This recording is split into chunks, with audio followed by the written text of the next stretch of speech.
In all of this high security screening, these people have not given me back both of my bags. I go back to the area to get the bag. The officer comes charging over, but before he can get there and open his mouth, I say to one of the Federal Transportation Security agents, you guys have lost one of my bags, or you didn't give it back.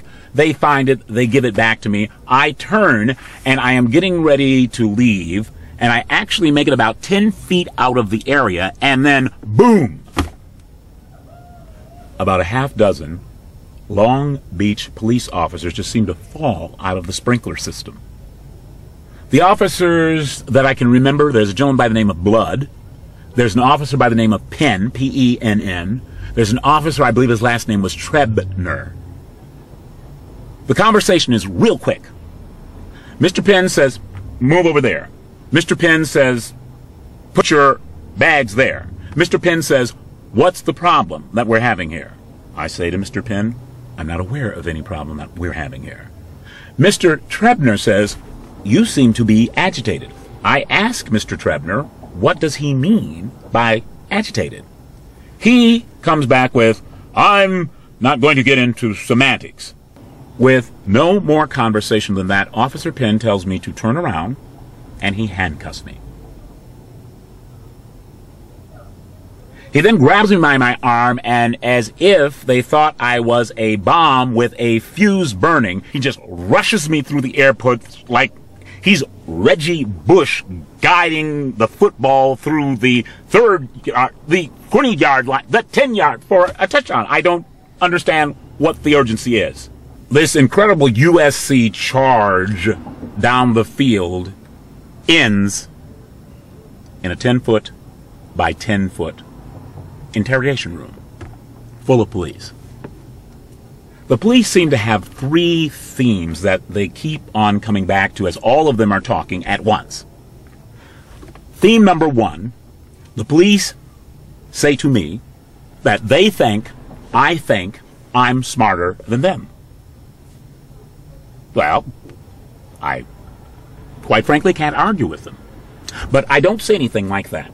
I have a great deal of training in civil rights, nonviolent demonstration, which means I had a lot of training in getting arrested. The rules for getting arrested are very clear. When you are arrested, you do one thing. When you are arrested, you say one thing. You say that pursuant to the Fifth Amendment of the Federal Constitution, as interpreted by the United States Supreme Court in the case of Miranda versus Arizona, I have the right to remain silent. And if you look at the dictum that the court states in that case, in Miranda versus Arizona, they make it clear that when a suspect invokes his Miranda rights, not only does he have the right to remain silent, but that the police authority has the obligation to immediately break off all interrogation. The second theme that seems to go through everything they are doing is that I have no respect for the law. What respect can law-abiding people have for a law that does not obey the Constitution, does not even obey the basic practices of its own department? The third theme, which is flowing and coming back and returning in all of this, is they don't like my attitude. I don't know that there are felony attitude charges in the statutes of the state of California, but apparently there are in the Long Beach interrogation room. So this goes on for as long as it does.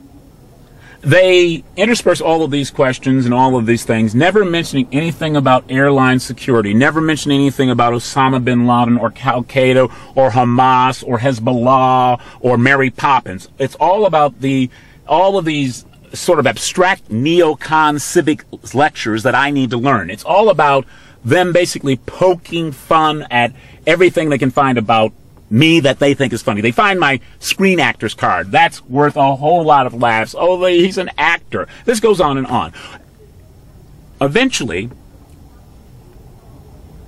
after looking in every computer with every law enforcement agency that they can think of, they find that there is a warrant for Edward Lawson way back in Los Angeles. The warrant is for something like driving after dark without having your lights on. When they find this, they are thrilled with themselves. When they find this, they're thrilled with themselves. They make the point is, look, because Los Angeles is a completely different jurisdiction, we don't have to arrest you for this. And they sort of do their let's make a deal. Basically say, look, give us a couple of pieces of information, we'll let you go. A couple of pieces of information are my phone number, my social security number, and one other number. I give it to them. As quickly as I got those words out of my mouth, they grab me, they drag me out the door, they throw me in the back of a police car and go for a long, bumpy ride to downtown Long Beach and the Long Beach Police Headquarters and jail at the Long Beach Civic Center. There's a booking room. They bring me into the booking room and they just make more jokes about me with the new police there, and I guess there's some more convicts there. They take particular care to single out the Fifth Amendment for jokes. Officer Blood eventually takes me upstairs to the lockup area, to the jail, and he turns me over to a Mr. Odenberg. Mr. Odenberg seems to be the head guru of the jail. They were just tickled pink over any polysyllabic words that I use. I don't know anything other than polysyllabic terms. So, I mean, that was a big chuckle. Odenberg and that crowd particularly got into the making fun of the words I was using. So, to sort of crown his sense of humor, Mr. Odenberg, Officer Odenberg, takes me again by the arm, leads me back to one of the deeper, darker recesses in the jail, and he shoves me into a room that is 6 feet by 6 feet. It has no window.